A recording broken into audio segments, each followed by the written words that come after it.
Eris Mehmeti përpara oficerëve të policisë ka mohuar të ketë lidhje me vrasjen e Renato Hoxhës në Vlorë më 27 prill. Megjithatë përballë faktit se automjeti është në pronësi të tij, ai e ka pranuar këtë, duke deklaruar në polici se makina është e njëjtë me atë që zotron. Ndër të tjera ai ka shtuar se automjetin ja kishte lënë për përdorim një miku të tij, pasi ky ja kishte kërkuar dhe se nuk ka dieni se për çfarë është përdorur më pas makina. Eris Mehmeti u la gjatë kësaj të njëjtëje në burg nga gjykata e Vlorës, i dyshuar për përkraje të autorit të krimit dhe sigurim kushtesh për kryerjen e vrasjes së Renato Hoxhës.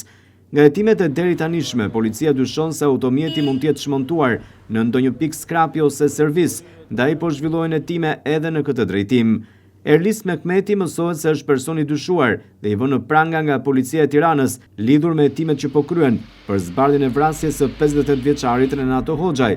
Mehmeti me origjinë nga Tropoja është ndaluar pas hetimit të policisë së Vlorës, e cila identifikoi makinën me cilën lëvizte vrasësi, ndërsa rezulton se ai ja kishte dorëzuar automjetin përpara krimit, ndërsa mjetit ishin ndruar edhe targat.